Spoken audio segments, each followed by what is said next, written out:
porque vocês falaram análise de risco e talvez esse seja o ponto, a análise do risco. Eu acho que muitas vezes os advogados, eles só veem que existem riscos, mas eles não analisam o que é aquele risco, né? Então, aquela matriz bem básica de probabilidade e impacto, eu não acho que é uma coisa que a gente faça com muita frequência e que é super necessário, porque a partir do momento que é risco, risco tudo tem, né? Viver é um risco. Então, a partir do momento que tu tem um risco, bom, vamos analisar aqui então probabilidade e impacto. Mas para tu analisar probabilidade e impacto, tu precisa conhecer do negócio. Porque se tu não conhece do negócio, como é que tu vai avaliar qual a probabilidade de uma coisa acontecer?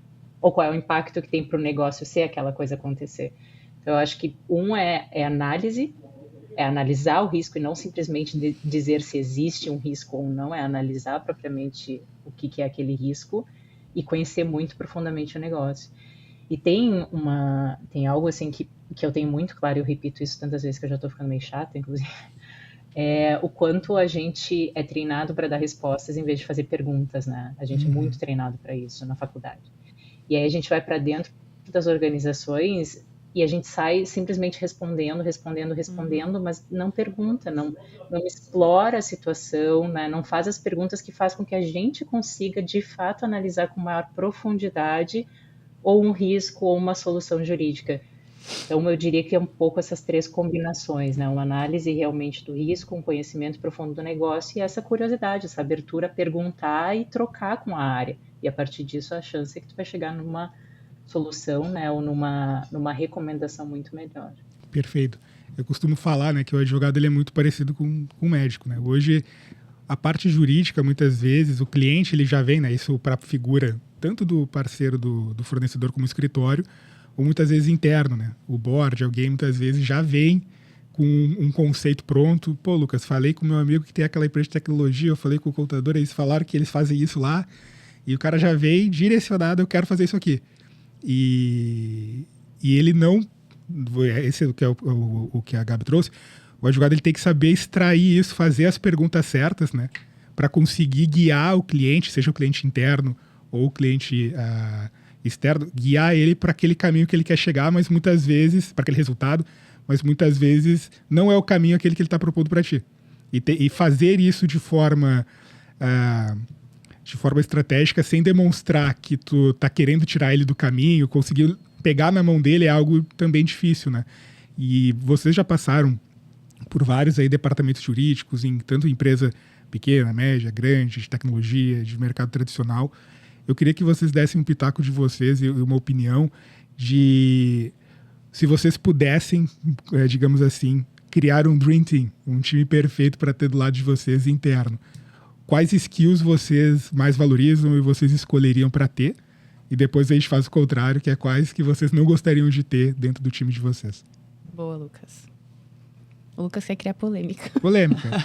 A Cris, que é aqui a head de comunicação, ela sempre fala como jornalista, ela, né? Eu sou só um produtor de conteúdo. A Cris autorizou, Lucas. A Cris, ela fala, tu tem que fazer perguntas difíceis, Lucas. Esse é o trabalho do jornalista. Então eu fui aprendendo um pouco aqui.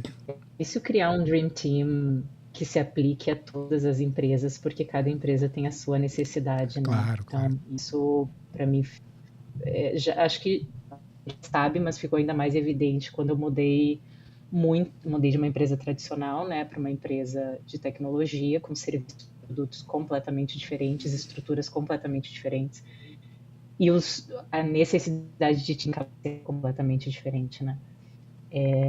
E a outra coisa também, em que momento a empresa está, porque isso também acontece, né? Uma empresa que está recém começando, provavelmente ela vai ter que ter muito mais risco, por exemplo, ou tu vai ter que ter pessoas muito mais que jogam em várias posições do que talvez uma empresa que já esteja mais consolidada e com mais risco, porque já tem uma maior exposição, né? E também tu começa a ter uma necessidade de consolidação de posições. Então, as pessoas elas podem ser um pouquinho mais explícitas, talvez, do que generalistas. Então, se eu for aqui que é um Dream Team, acho que é mais fácil a gente falar realmente de características. E para mim, o que a gente estava falando antes, dessa curiosidade, ela se aplica em qualquer situação. Então, para mim, isso é indispensável. A pessoa precisa. porque o direito, a gente fala que o direito não muda, mas a verdade é que ele muda. O Código Civil, a lei, ela pode até não mudar, mas a maneira como a gente faz direito, ela está mudando porque ela é um reflexo da sociedade. A sociedade está em transformação todos os dias e cada vez de forma mais acelerada. Então, se o advogado ele não é curioso de procurar, né, outras aplicações do direito, de fazer benchmarking, de conversar com pessoas, de buscar ferramenta, buscar tecnologia, né, de aprofundar conhecimentos, vai ficar muito mais no mesmo, né? A gente recebe demanda e eu vou lá e dou a resposta. Tá, mas por que a gente recebeu isso? Porque muitas vezes a gente recebe demandas que não precisam nem ser respondidas. Ou que a pessoa não lembrou qual era a problema. Então a gente não tem essa curiosidade, sabe? Essa gana, assim, de entender bem o que a gente está fazendo e ir atrás de soluções. É muito difícil, né? Que o advogado consiga prestar um serviço bacana. Então, pessoas curiosas. E aí, a partir disso, tu vai construindo necessidades de negócio, né? E acaba te dando também a oportunidade de tu mudar essas pessoas de lugar no momento em que a empresa muda, né? Tu não precisa... Uma pessoa está trabalhando em uma determinada área, aquela área, a qualquer momento, ela pode deixar de ser, né? Porque a empresa entrou numa outra fase. Pode mudar aquela pessoa para atender outra, porque ela tendo essa curiosidade, ela também consegue usar das skills que ela já desenvolveu para aplicar numa outra área do direito. Esse é o meu Dream Team. Perfeito. Pessoas curiosas, então, se pudesse resumir o teu Dream Team. Perfeito. É isso aí. Eu acho que eu somaria a questão da curiosidade à proatividade, Lucas. Tá. Assim, eu acho que tem...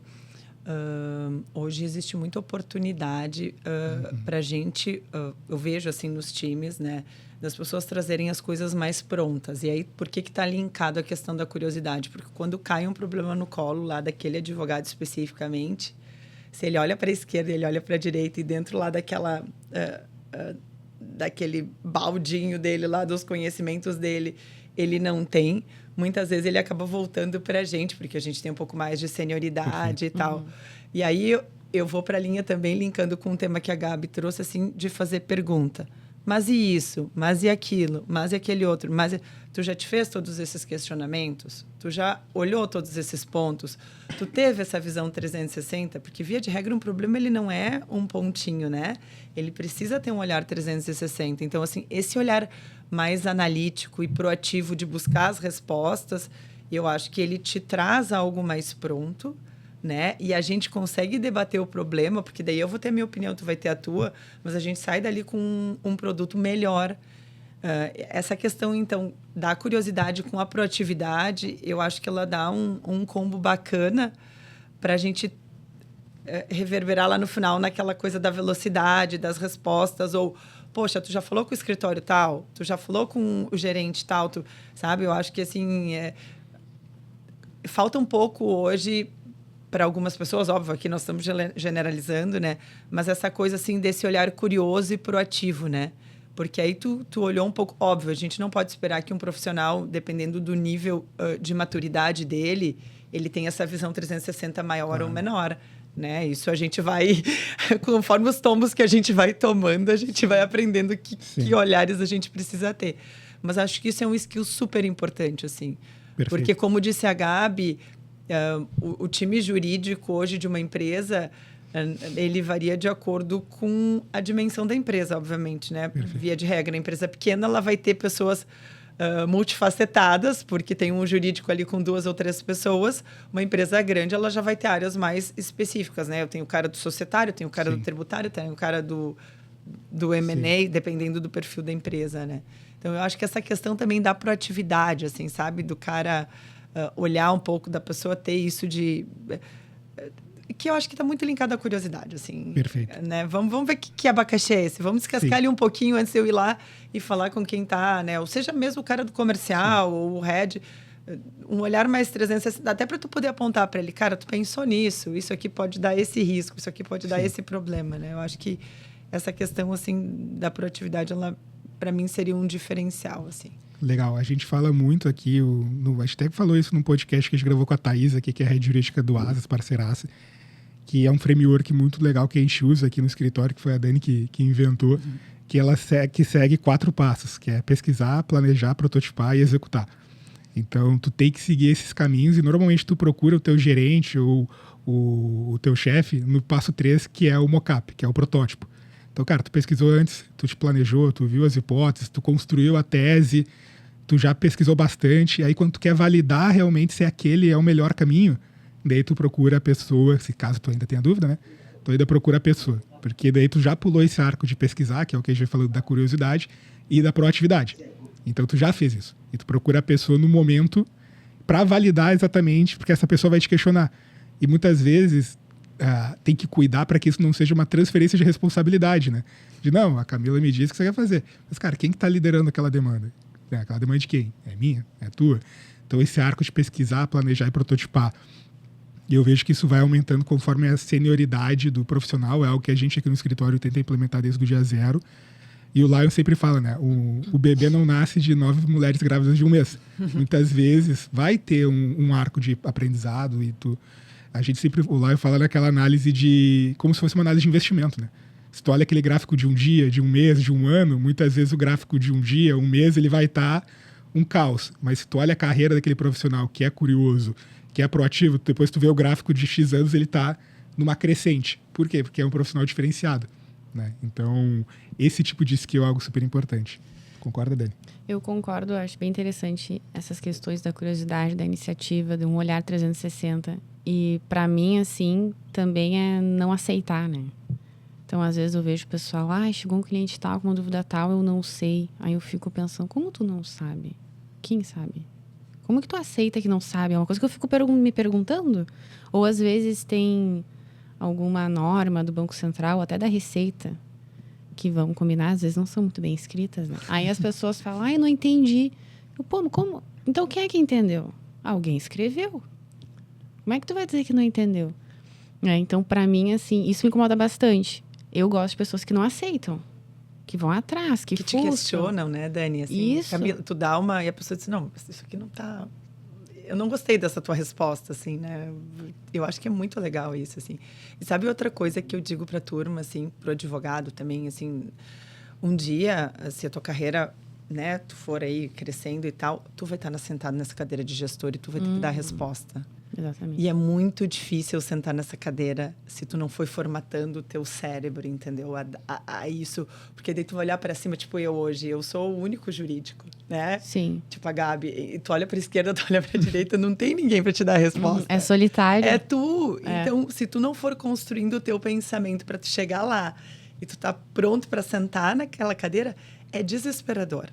Eu passei por uma oportunidade, assim, que eu tinha uma mentora. E a minha mentora foi desligada da empresa e me disseram, agora é tu. E eu pensei, meu Deus, e agora? O que eu faço? Eu tô num monte de engenheiro aqui, como eu, cadê? Posso te ligar, me dar teu WhatsApp? Então, isso, assim, é super importante. Porque se a tua carreira funcionar bem, tu vai chegar lá naquela... E aí... Sim, se tudo der certo. É muito solitário, sabe? Tu não tem para onde olhar para pedir ajuda. Claro que sempre tem, né? Tu vai ligar para um colega, mas assim... naquela velocidade do dia a dia. Então, se tu for te capacitando para chegar lá assim, eu acho que também é um diferencial até para ti como profissional, né? Exatamente, pensar, né?